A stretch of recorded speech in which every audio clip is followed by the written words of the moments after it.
مجدان، تم وہ سب چھوڑ دو جس کی وجہ سے لوگ تمہیں ایک الگ ہی نام دیتے ہیں۔ جو تم نہیں ہو تمہیں وہ کہتے ہیں۔ آپ کے کہنے کا مطلب ہے میں اہل بیت سے محبت کرنا چھوڑ دوں؟ نہیں وجی، میں یہ نہیں کہہ رہی۔ وہ اپنی ہی بات پہ شرمندہ ہوئی اور شرمندہ نظروں سے اس کو دیکھنے لگی۔ نہیں آپی، یہ ممکن نہیں ہے۔ دنیا مجھے کچھ بھی کہے، کچھ سمجھے، میں اہل بیت کو کبھی چھوڑ نہیں سکتا۔ ان کی محبت میرے رگوں میں ہے، میرے خون میں ہے، میرے جسم کے ایک ایک ریشے میں ہے۔ مجھے اس دنیا کی کوئی پرواہ نہیں ہے۔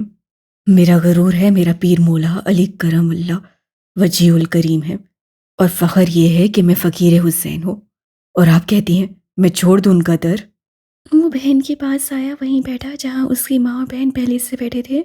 وجی، میں وہ نہیں کہہ رہی کہ تم اہل بیت کو چھوڑ دو، میں یہ کہہ رہی ہوں کہ تم وہ چیزیں کرنا چھوڑ دو جس سے لوگ تمہیں شیعہ سمجھتے ہیں، شیعہ کہتے ہیں۔ فاطمہ نے اس کی طرف دیکھتے ہوئے کہا جو اس کو حیرت سے دیکھ رہا تھا۔ کس چیز کو چھوڑ دوں میں؟ علی کا نام لینا چھوڑ دوں؟ محرم کے مہینے میں غم کرنا چھوڑ دوں؟ حسین کے دکھ پہ دکھی ہونا چھوڑ دوں؟ اہل بیت پہ کیے جانے والے مظالم کا تذکرہ چھوڑ دوں؟ مولا علی کی شہادت پہ ابن مجلم کو لعنت بھیجنا چھوڑ دوں؟ یزید اور اس کے ساتھیوں کو لعنتی کہنا چھوڑ دوں؟ حسین کی مجلس میں بیٹھنا چھوڑ دوں؟ فاطمہ بنت محمد سے محبت چھوڑ دوں؟ میں آخر کیا کیا چھوڑوں؟ آپی، میں ان میں سے کون سی چیزیں چھوڑوں کہ لوگ مجھے شیعہ نہ کہیں، لوگ میری وجہ سے آپ کو اہل تشیع نہ کہیں، اور وہ مجھے مل جائے؟ آپی، اگر وہ مجھے اہل بیت کو چھوڑنے پہ ملتی ہے نا، تو خدا کی قسم یہ تو میری ایک محبت ہے، اہل بیت کے نام پہ میری ایسی ہزاروں محبتیں قربان۔ وہ آج ایک لڑکی کی محبت میں نہیں بول رہا تھا، وہ اہل بیت کی محبت میں بول رہا تھا۔ فاطمہ نے اس کو بہت غور سے دیکھا تھا۔ جب بھی وہ سمینہ کا نام لیتا تھا ہمیشہ اس کی آنکھوں میں آنسو ہوتے تھے، دل میں ایک الجھن ہوتی تھی، اور جب وہ اہل بیت کی محبت میں بولتا تھا اس کی آنکھوں میں چمک ہوتی، چہرے پہ نور ہوتا اور دل میں سکون ہوتا تھا۔ آپی، مجھے یہ سمجھ نہیں آتی، جو اہل بیت سے محبت کرتا ہے اس کو شیعہ کیوں کہا جاتا ہے؟ کیوں سنیوں کو کوئی حق نہیں ہے کہ وہ اہل بیت سے محبت کریں، ان سے محبت کا اظہار کریں؟ اگر میں ایک سید اور ایک سنی ہو کے اہل بیت سے محبت کرتا ہوں تو مجھے شیعہ کہا جاتا ہے، میرا مسلک اہل تشیع ہو جاتا ہے۔ آپی، یہی چیز تو میرے دل کو لگتی ہے، کیا ہم اہل بیت سے محبت نہیں کر سکتے؟ آپی، میں بھی امام شافعی رحمۃ اللہ علیہ کی طرح لوگوں کو صرف ایک ہی بات کہتا ہوں، اگر اہل بیت کی محبت رفاضیت ہے تو مجھ سے بڑا کوئی رفاضی نہیں، یعنی شیعہ۔ امام شافعی؟ جو انہوں نے کہا میں بھی وہی کہتا ہوں، اگر اہل بیت کی محبت سے میں شیعہ ہو جاتا ہوں تو اللہ رب العزت کی قسم مجھ سے بڑا کوئی شیعہ نہیں۔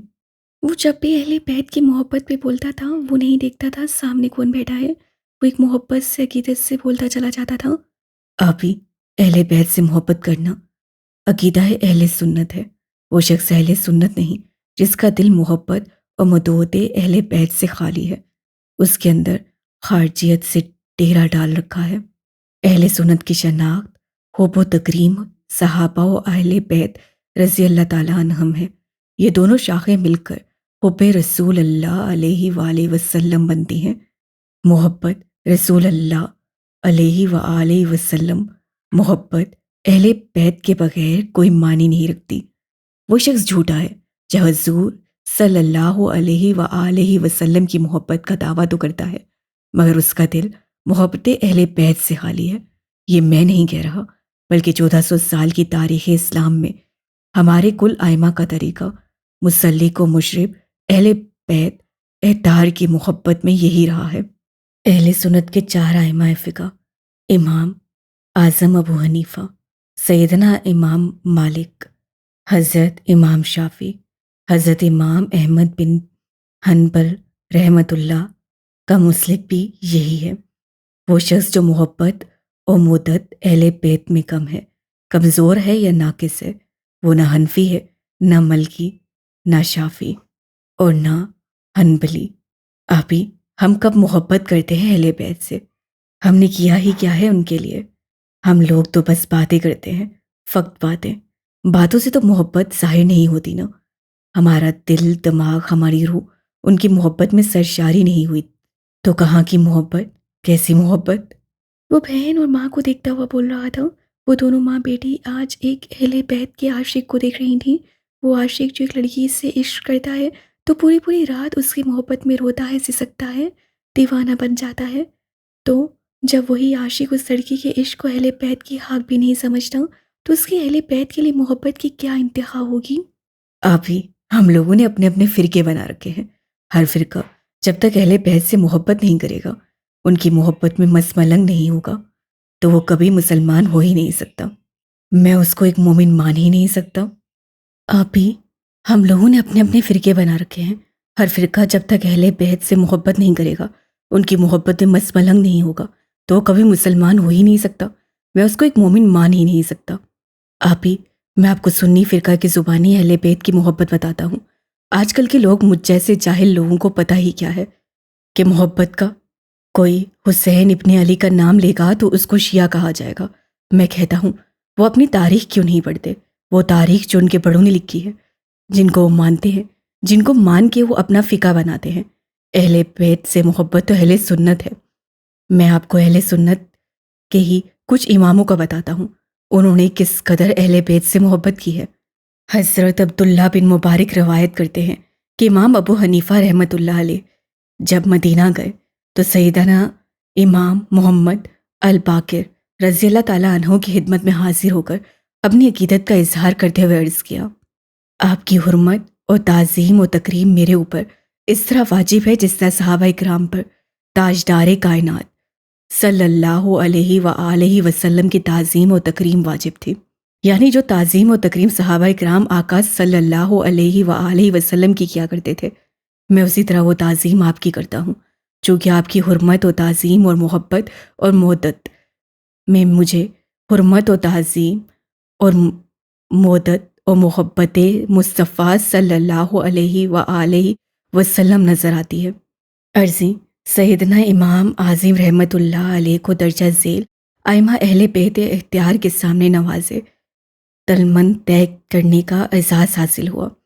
امام زید بن علی یعنی امام زید العابدین کے بیٹے اور امام حسین کے پوتے، امام عبداللہ بن علی یعنی امام زین العابدین کے بیٹے اور سیدنا امام حسین کے پوتے، امام عبداللہ بن حسن المثنی، امام عبداللہ الکامل، امام حسن المثلث، امام حسن مبتدا کے بڑپوتے، امام حسن بن زید بن امام حسن مبتدا، حسن بن محمد بن حنیفہ، سیدنا علی شیر رضی اللہ تعالی عنہ کے پوتے، امام جعفر بن تمام بن عباس بن عبد المطلب، حضور صلی اللہ علیہ وآلہ وسلم کے چچا حضرت عباس کے پوتے، امام اعظم رحمۃ اللہ علیہ کے زمانے میں اہل بیت اختیار کے 9 ایام حیات تھے، اور آپ نے ہر ایک کے پاس جا کر زانوئے تلمن طے کیا۔ ائمہ اتحاد اہل بیت میں سے جو امام بھی بنا، امیہ یا بنو عباس کی ظالمانہ حکومت یا کسی حکمران کے خلاف خروج کرتے، آپ خفیہ طور پر اپنے تالمنزہ کے ذریعے 12 یا 12,000 درہم تک بادور نذرانہ ائمہ اختیار اہل بیت کی خدمت میں بھیجتے۔ آپ نے چیف جسٹس بننے کے حکمرانوں کی طرف سے دی جانے والی پیشکش کو قبول نہ کیا۔ اس کا بہانہ بنا کہ آپ کو قید میں ڈال دیا گیا، حتیٰ کہ آپ کا جنازہ بھی قید خانے سے نکلا۔ سوال یہ ہے کہ اگر آپ نے جسٹس بننا قبول نہیں کیا تو کیا یہ اتنا بڑا جرم تھا کہ عمر بھر قید کی سزا دے دی جائے اور جنازہ بھی قید خانے سے نکلے؟ دراصل یہ حکمرانوں کا بہانہ تھا کہ ہمارا حکم نہیں مانا، کا عہدہ قبول نہیں کیا۔ سبب یہ تھا کہ حکمران جانتے تھے کہ امام ابو حنیفہ رحمۃ اللہ علیہ گھر بیٹھ کے اہل بیت کے ہر شہزادی کی خدمت کرتے ہیں اور ان کے ساتھ محبت اور مودت کا اظہار کرتے ہیں، لہٰذا ان کو محبت اہل بیت کی سزا دی جائے۔ بس آپ نے محبت اہل بیت میں شہادت پائی۔ آپ ہی ان لوگوں نے اہل بیت کے لیے اپنی جانوں کے نذرانے پیش کیے۔ ہم لوگ کیا کرتے ہیں؟ جو اہل بیت سے محبت کرتا ہے اس کو شیعہ اور کافر کہہ دیتے ہیں۔ امام مالک رحمۃ اللہ علیہ اور محبت اہل بیت، امام مالک رحمۃ اللہ علیہ کو اہل بیت اختیار سے شدید محبت و مدت تھی۔ حضرت امام جعفر الصادق رضی اللہ تعالیٰ عنہ جنہیں ہستیوں کے پاس اگر کوئی مسئلہ پوچھنے جاتا تو فرماتے، مالک کے پاس چلے جاؤ، ہم اہل بیت کا علم اس کے پاس ہے۔ آپ کل آئمہ اہل بیت کے شاگرد تھے اور ان کی محبت اور مودت میں فنا تھے۔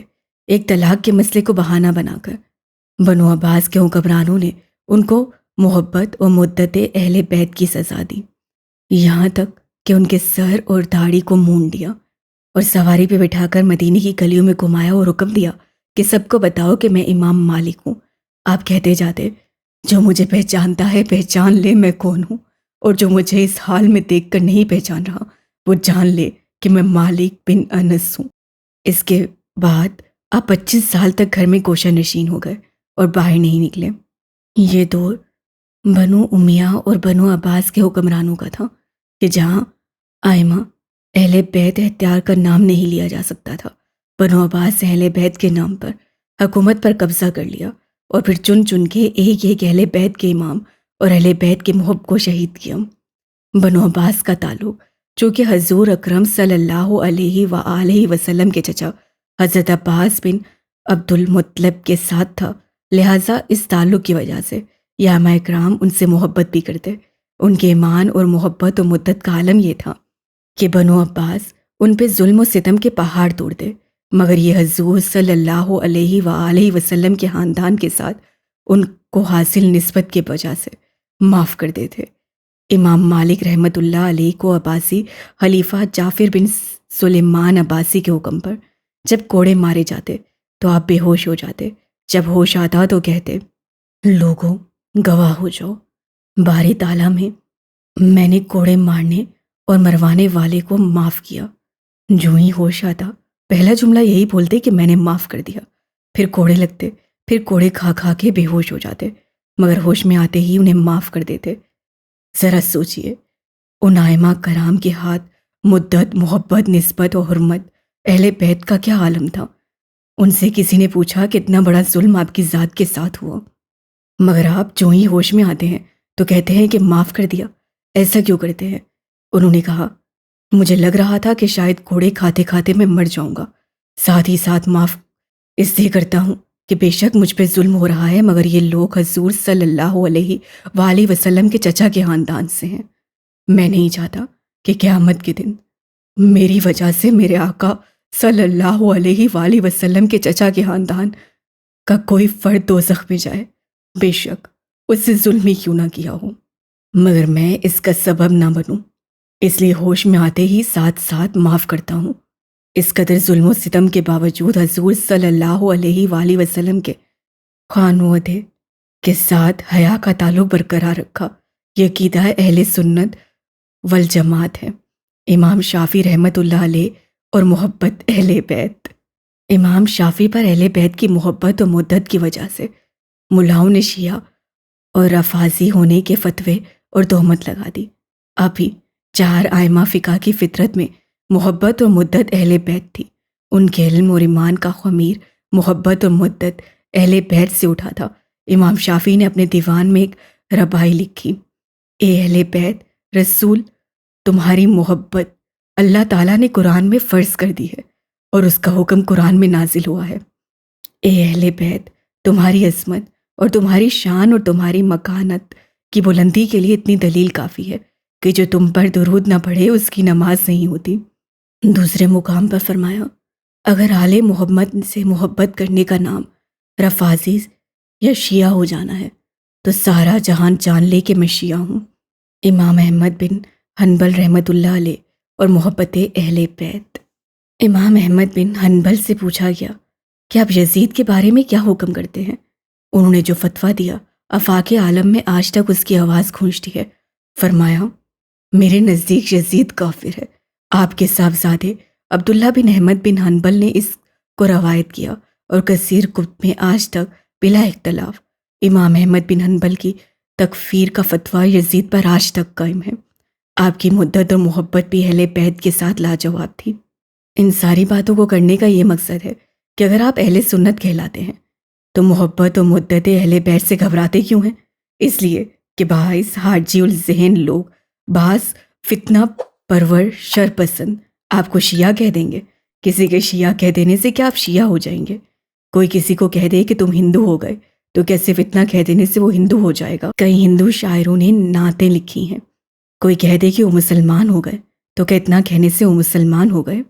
یہ کچھ فتنہ پرور ملا ہیں جن کا ایجنڈا خارجیت کو فروغ دینا ہے، جن کا ایجنڈا محبت و ادب رسول صلی اللہ علیہ وسلم اور محبت اہل بیت رضی اللہ تعالیٰ عنہ کو ختم کرنا ہے۔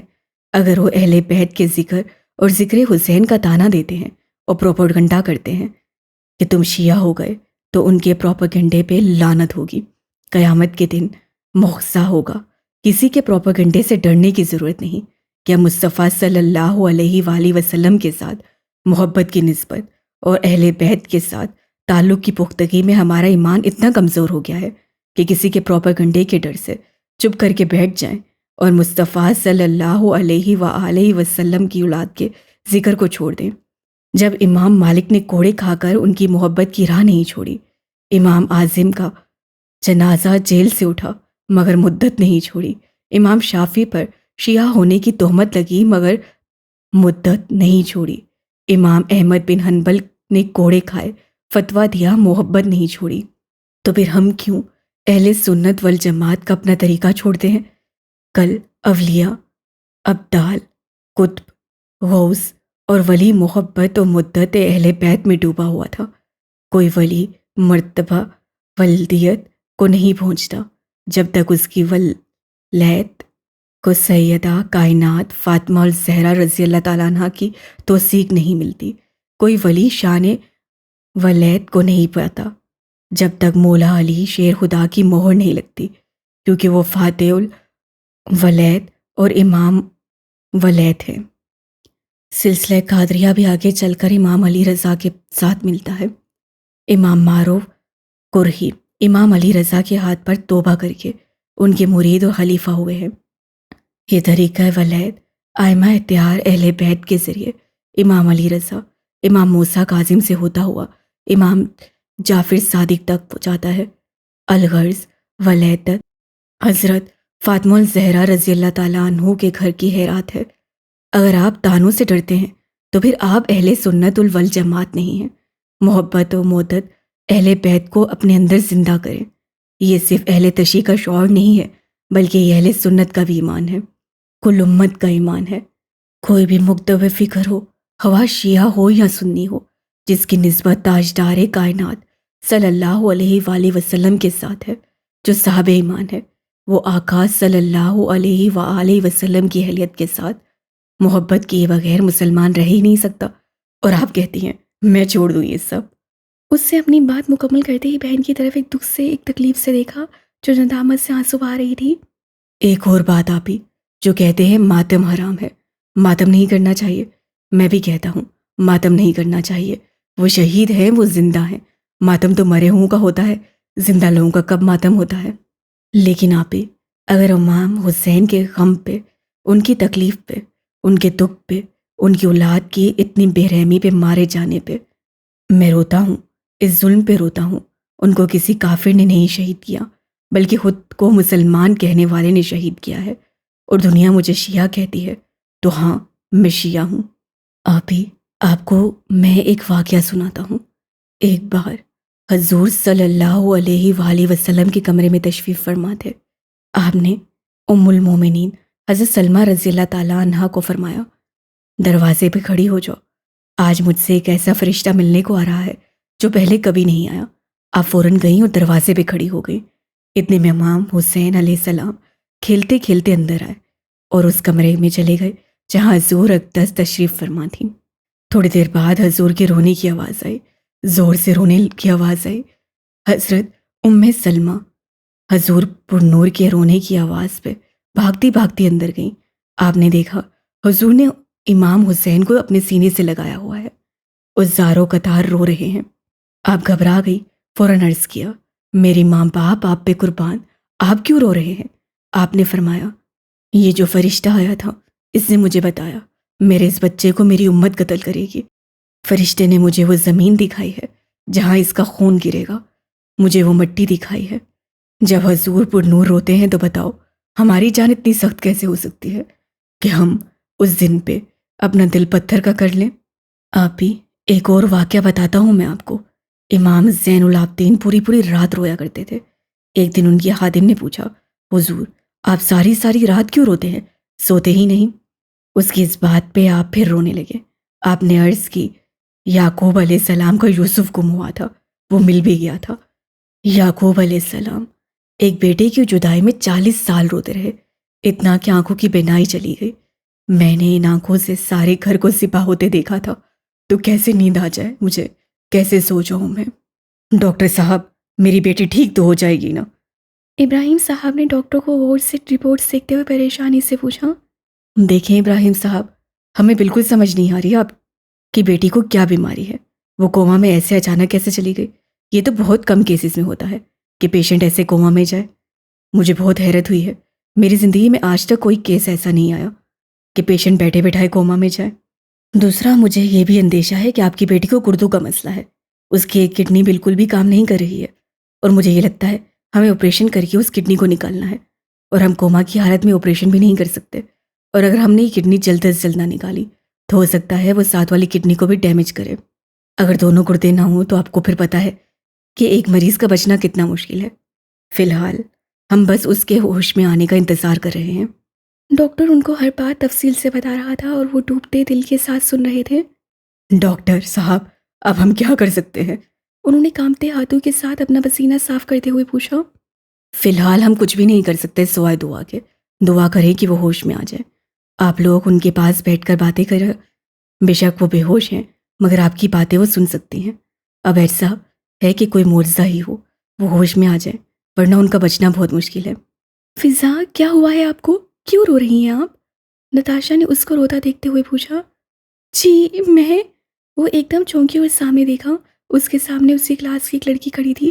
اس کو تو اندازہ ہی نہیں ہوا کہ وہ کلاس میں بیٹھی ہے اور کب اس کی آنکھوں سے آنسو نکلے۔ کیا ہوا ہے فضا آپ کو؟ نتاشا کی اس بات پہ سامنے بیٹھی مانور نے اس کو دیکھا اور فوراً اس کے پاس آئے۔ کچھ نہیں یار، وہ جو کب سے ضبط کیے بیٹھی تھی منہ پہ ہاتھ رکھ کے اونچا اونچا رونے لگی۔ اس کے رونے پہ ساری کلاس اس کی طرف متوجہ ہوئی۔ کچھ ہی وقت میں سب کرسیوں سے اٹھ کر اس کے سامنے کھڑے ہو گئے۔ یار بتاؤ تو صحیح ہوا کیا ہے؟ وہ سرمینا، اس سے روتے ہوئے بس اتنا ہی کہا، اس سے آگے کچھ بولا ہی نہیں گیا۔ زرمینا کے نام پہ سب نے ایک دوسرے کو دیکھا اور پھر اس لڑکی کو جو اونچا اونچا سسکیاں لے لے کر رو رہی تھی۔ کیا ہوا ہے زرمینا کو فضا؟ سامنے کھڑے مدثر نے اس کے رونے پہ حیرت سے پوچھا۔ مدثر ہی نہیں، وہاں ہر کوئی حیران کھڑا تھا، ہر کوئی ایک دوسرے کو دیکھ رہا تھا۔ زرمینا ایبٹ آباد ہاسپٹل میں ہے، کوما کی حالت میں۔ اس سے روتے روتے ٹکڑوں میں بات کی جو ہر بندہ سمجھ گیا تھا۔ ہر کوئی وہاں ایک سکتے کی حالت میں کھڑا تھا۔ مطلب؟ کچھ وقت بعد مانور نے ایک بار پھر اس سے پوچھا، جیسے اس کو حیرت ہوئی ہو، جیسے اس سے کچھ غلط سنا ہو۔ یار ایسا کیسے ہو سکتا ہے؟ ایک دم اچانک کوئی کوما میں کیسے جا سکتا ہے؟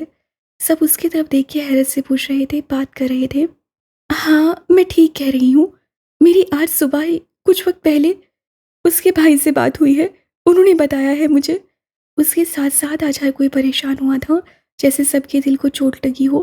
کلاس والوں جتنا بھی برا کیوں نہ ہو، جب بھی اس پہ برا وقت آتا ہے سارے اس کے دکھ میں برابر کے شریک ہو جاتے ہیں۔ پھر وہ تو تھی زرمینا گل، جو ہر ایک کے دل میں گھر کیے ہوئے تھی، ہر ایک کی مدد کرتی تھی، ہر ایک کے کام آتی تھی۔ کلاس کی ہر لڑکی اس سے اپنے راز شیئر کرتی تھی اور وہ ان کو اپنے دل کے ایک کونے میں محفوظ کر دیتی تھی، دفن کر دیتی تھی۔ فضا کی پوچھنے پہ بھی وہ اس کو نہیں بتاتی تھی۔ یہ خبر سب کے لیے بہت بری تھی۔ آج وہاں موجود ہر کوئی افسردہ تھا اور ان سب میں ایک ہانیہ بھی تھی، جس کو لاکھ اس سے اختلاف سہی مگر اس کا سن کے وہ برداشت نہ کر سکی اور دل میں اس کی بہتری کے لیے دعا کرنے لگی۔ فضا آپ روئی مت، آپ دیکھنا وہ ٹھیک ہو جائے گی بالکل۔ ہانیہ نے اس کے پاس آتے ہوئے اس کے کندھے پہ ہاتھ رکھتے ہوئے کہا۔ انشاءاللہ وہ ٹھیک ہو جائے گی اور ہم سب اس کو دیکھنے بھی چلیں گے۔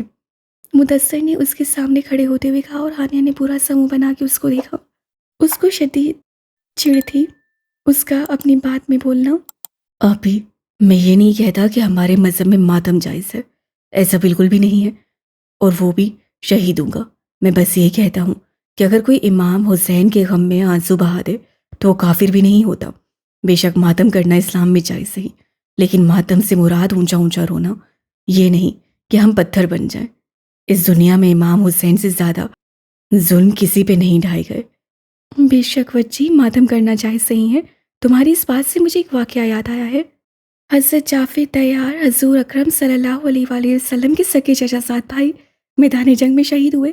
ان کی 4 زوجہ محترمہ بیوہ ہوئیں، چھوٹے چھوٹے یتیم بچے تھے ہوئے۔ وہ اونچا اونچا رونے لگیں۔ آقا صلی اللہ علیہ وسلم ان کی اس حرکت سے اس قدر غضبناک ہوئے اور کہا، ان کے منہ پہ ہاک پھینک دو۔ حالانکہ حضرت جعفر طیار علیہ السلام اہل بیت میں سے تھے اور اس قدر ظلم سے شہید ہوئے تھے، مگر پھر بھی آقا صلی اللہ علیہ وسلم نے ان کی بیویوں کو زور زور سے چیخ کے رونے کی اجازت نہیں دی۔ یہاں سے ہمیں پتہ چلتا ہے رونا تو جائز ہے، مگر سر سے دوپٹے اتار کے چیخ چیخ کے سینے پیٹ کے رونا اسلام میں حرام قرار دیا گیا ہے۔ بے شک آپی، آپ بالکل ٹھیک کہتی ہیں۔ میں تو یہ کہتا ہوں، کوئی سنی ہے تو اس کو سنی چھوڑ دو، کوئی شیعہ ہے تو اس کو شیعہ رہنے دو۔ اس دنیا میں 73 فقہ ہیں اور جنت میں صرف ایک فقہ ہی جائے گا۔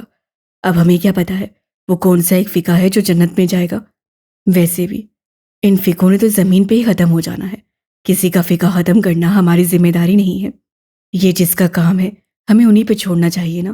بس آپ ہی دعا کریں حضرت عیسیٰ علیہ السلام اور امام مہدی کا نزول ہو جائے اور اس دنیا سے یہ فتنے ختم ہو جائیں۔ بے شک وجی، ایک حدیث مبارکہ میں ہے کہ صحیح مسلم میں حضرت ابو ہریرہ رضی اللہ تعالیٰ عنہ سے بیان کرتے ہیں کہ حضرت عیسیٰ علیہ السلام نزول فرمائیں گے، عدل اور انصاف سے فیصلہ کریں گے۔ اس وقت ایک سجدہ کرنا دنیا اور مافیات سے بہتر ہوگا۔ پھر حضرت ابو ہریرہ نے حضرت عیسیٰ علیہ السلام کے نزول کی تائید میں یہ آیت پڑھی۔ ترجمہ: اہل کتاب میں سے ہر شخص حضرت عیسیٰ علیہ السلام کی وفات سے پہلے ان کی تصدیق کرے گا۔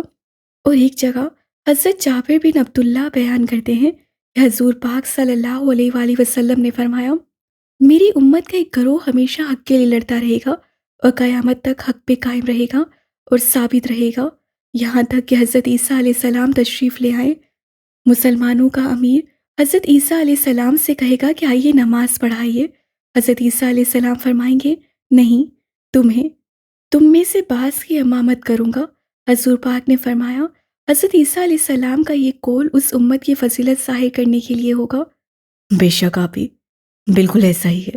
مجھے بہت دکھ ہوتا ہے کہ ہم اس نبی کی امت ہیں جس سے کفار کو بھی کبھی بد دعا نہیں دی، اور ہم سب مسلمان ہو کر ایک دوسرے کو سلام بھی نہیں کرتے، ایک دوسرے پہ کافر ہونے کے فتوے لگا دیتے ہیں۔ مجھے نہیں سمجھ آتی، اگر ہم سب کافر ہی ہیں تو جنت میں کون ہوگا؟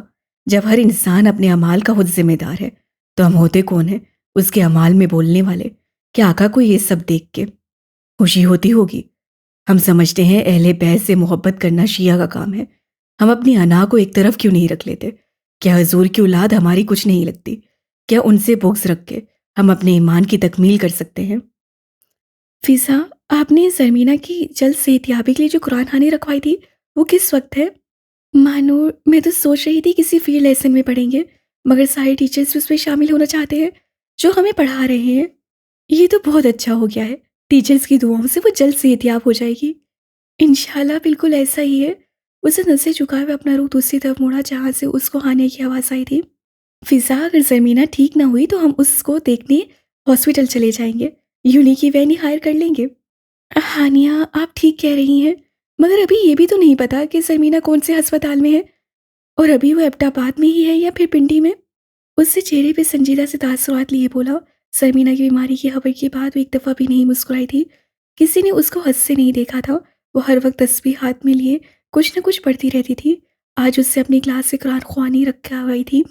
اس کو لگ رہا تھا جیسے زرمینہ بیمار نہیں ہوئی، وہ بیمار ہو گئی ہے۔ زرمینہ کا علاج جو ڈاکٹرز ہے، مگر فضا کا علاج صرف تم ہو زرمینہ گل، صرف تم۔ آ جاؤ کہ تمہاری فضا ٹھیک ہو جائے۔ دیکھو بہت بیمار ہے وہ، تمہارے بغیر وہ بہت بیمار ہے۔ وہ کرسی پہ بیٹھی اپنی آنکھوں کی نمی کو صاف کیا اور اس خالی کرسی کو دیکھنے لگی جس پہ وہ آج بھی کسی کو نہیں بیٹھنے دیتی تھی۔ وجدان صاحب، آپ نے قرآن خوانی میں جانا ہے؟ وہ کرسی پہ ٹیک لگائے آنکھیں بند کیے اپنی سوچوں میں غرق تھا۔ کس کی قرآن خوانی امجد صاحب؟ آپ کو نہیں پتا؟ ہماری ایک اسٹوڈنٹ بہت سیریس کنڈیشن میں ہے، ہسپتال میں ایڈمٹ ہے، اور سنا ہے کافی دنوں سے اس کو ہوش نہیں آیا۔ اس کے سامنے کرسی پہ بیٹھے افسردہ سے بول رہے تھے۔ نہیں، مجھے تو کچھ نہیں پتا۔ اس سے حیران ہونے والے انداز سے اپنے کولیگ کو دیکھا۔ وہ کیا سے کیا ہو گیا ہے۔ ایک وقت تھا جب اس کو ہر اسٹوڈنٹ کا پتہ ہوتا تھا ان کی لائف میں کیا چل رہا ہے اس کو وہ بھی پتہ ہوتا تھا جو ان کی پرسنل لائف میں ہوتا تھا۔